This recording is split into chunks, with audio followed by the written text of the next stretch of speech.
Le vice-président de la République de Côte d'Ivoire Thiemoko Melie Koné a exprimé son soutien à la 78e session de l'Assemblée générale des Nations unies à New York et a appelé à une solidarité rapide pour un financement durable des objectifs de développement durable. Il a appelé la communauté internationale à soutenir la résolution du conflit en Ukraine et la lutte contre le terrorisme en Afrique. Le représentant de la Côte d'Ivoire s'est dit préoccupé par le changement climatique et a appelé à la solidarité dans le financement du développement durable et de l'adaptation au changement climatique. Et pour terminer, il a appelé à une coopération multilatérale et à des réformes de la gouvernance mondiale.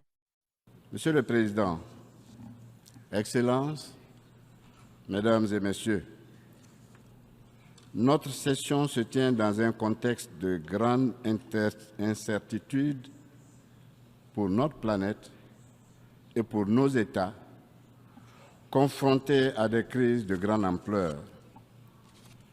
Cette situation entrave significativement la mise en œuvre de l'agenda 2030 des Nations unies sur le développement durable et limite notre capacité à relever collectivement ces défis.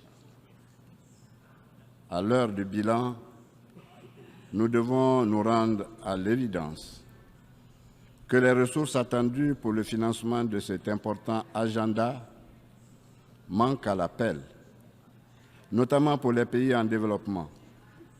Face à ce constat, il nous faut agir vite et faire preuve de solidarité afin que le financement des objectifs de développement durable soit pérenne et prévisible. La noble ambition de l'agenda 2030 ne peut continuer d'être tributaire des dépenses de sécurité qui augmentent d'année en année à travers le monde. C'est pourquoi ma délégation salue la pertinence du thème de cette 78e session de l'Assemblée générale qui nous invite à davantage d'engagement et d'efforts pour atteindre les objectifs de développement durable.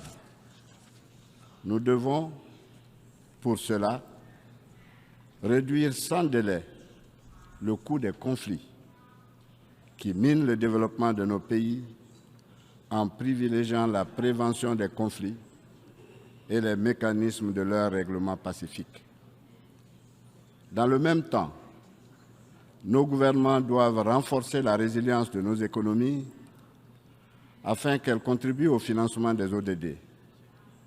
C'est dans cette perspective que la Côte d'Ivoire accueille avec un intérêt tout particulier la proposition du secrétaire général d'un nouvel agenda pour la paix, destiné à repenser nos priorités en matière de préservation et de consolidation de notre sécurité collective.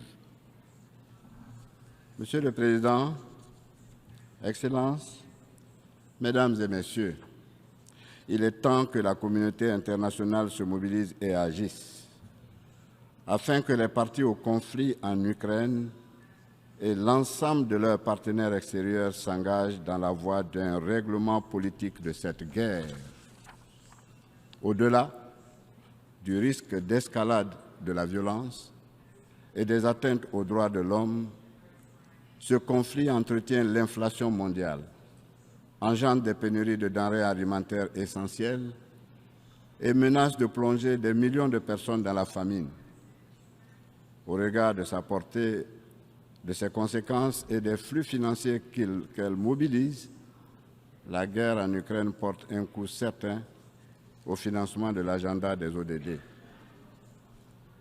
Mon pays appelle également à la communauté internationale à s'engager aux côtés de l'Afrique dans la lutte contre les groupes armés terroristes qui déstabilisent des pans entiers du continent, du Sahel à la Corne de l'Afrique. La lutte contre le terrorisme coûte cher aux pays africains et particulièrement à la Côte d'Ivoire qui accueille en plus de sur son sol des milliers de réfugiés issus des pays voisins en crise. Ces importantes ressources financières manqueront à coup sûr au financement des dépenses prioritaires des ODD. Partout où ils sévissent, les groupes terroristes armés réduisent à néant des décennies de progrès dans les secteurs essentiels de l'éducation, de la santé, de la culture et du travail. Mieux, ils dénient aux femmes et aux minorités leurs droits fondamentaux et rejettent toute idée de liberté et de démocratie. C'est dans cette perspective que mon pays invite les Nations Unies et la Communauté économique des États de l'Afrique de l'Ouest, la CEDEAO, à examiner les modalités de financement du plan d'action prioritaire antiterroriste adopté par la CEDEAO en 2019 et qui tarde à être mis en œuvre.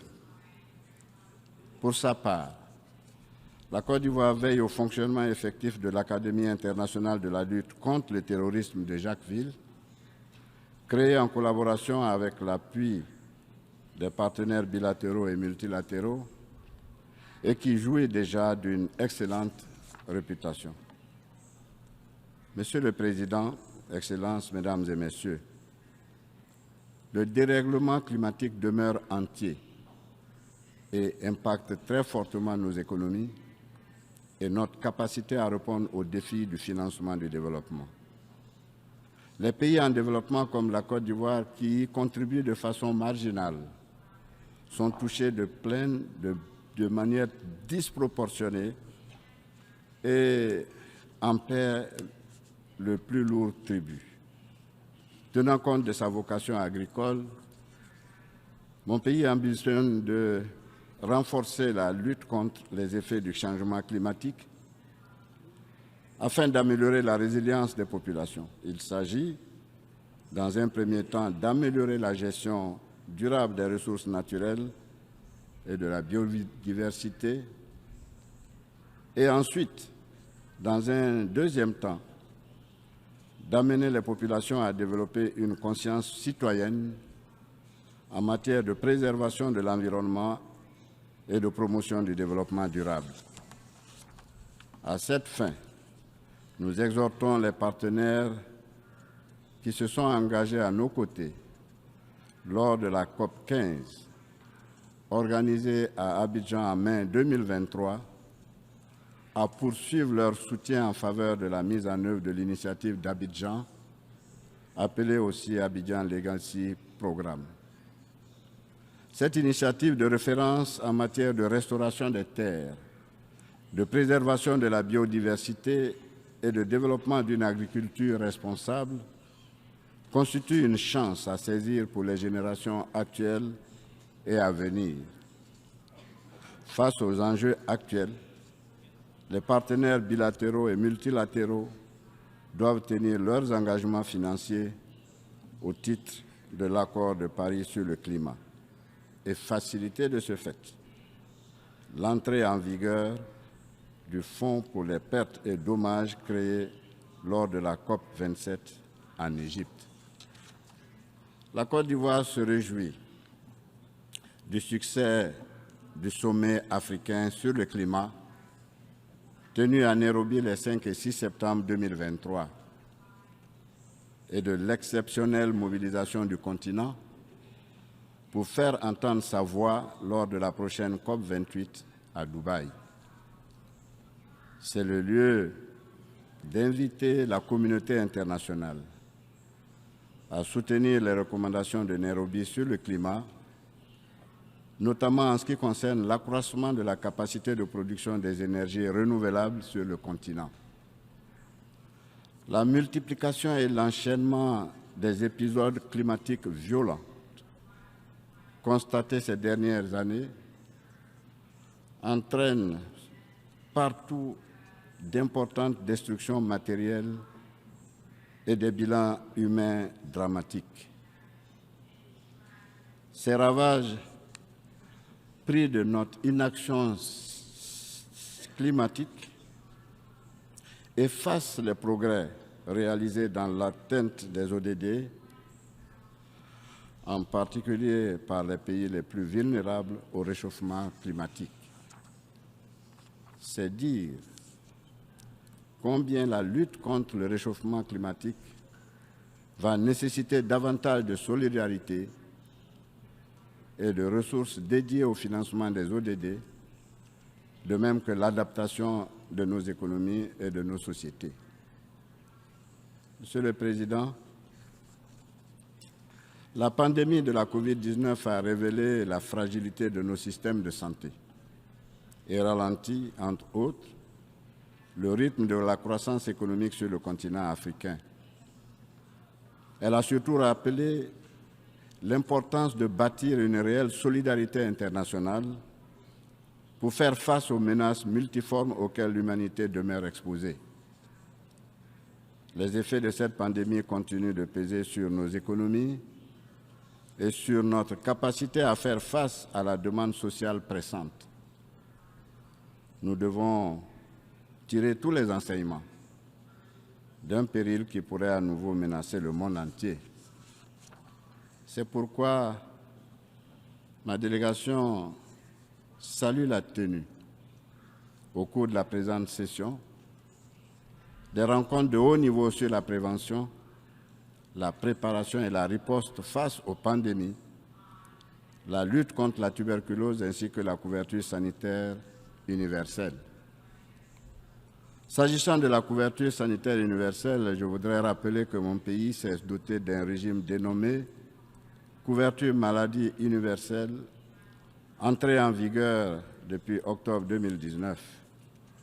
Je souhaite que le partage d'expériences au cours de cette session offre des opportunités pour le renforcement de nos systèmes de couverture sanitaire.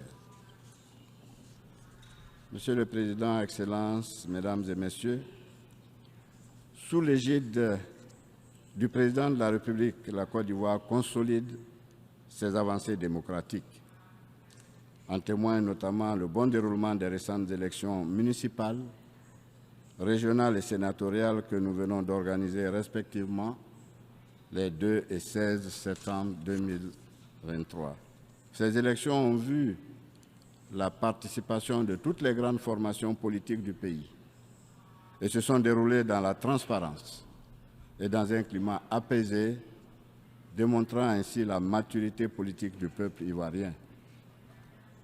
La stabilité, la paix et la démocratie qui règnent en Côte d'Ivoire permettent au président de la République, son Excellence M. Alassane Ouattara, de poursuivre son œuvre de transformation et de modernisation de son pays. Les progrès formidables réalisés par la Côte d'Ivoire dans tous les secteurs ont favorisé les avancées significatives dans la mise en œuvre des ODD. La solidité de l'économie ivoirienne a permis de baisser considérablement le taux de pauvreté, qui se situe aujourd'hui autour de 36% contre 56% en 2011. Ce taux devrait se réduire davantage et descendre à 20% en 2030. Dans le même temps, et depuis 2015, un ambitieux programme de filets sociaux productifs permet d'assister les ménages les plus démunis. Dans cette même dynamique, le gouvernement a adopté un programme social ambitieux, le PS-Gouv, qui permet de lutter contre les fragilités sociales. Cette politique de gouvernement et les plans nationaux de développement successifs ont permis d'améliorer l'état des ODD en Côte d'Ivoire, mais toutefois, ces progrès sociaux sont fortement fragilisés par l'afflux massif de réfugiés en provenance de pays voisins frappés par le terrorisme. Monsieur le Président, Excellences, Mesdames et Messieurs, nous faisons tous le même constat. Nos États sont loin d'être dans la position de pouvoir réaliser des ODD d'ici à l'échéance 2030. Le financement de notre agenda de développement nous rappelle l'urgence d'inscrire notre action dans le cadre du multilatéralisme. Multilatéralisme qui est tout indiqué pour aborder les défis globaux du moment.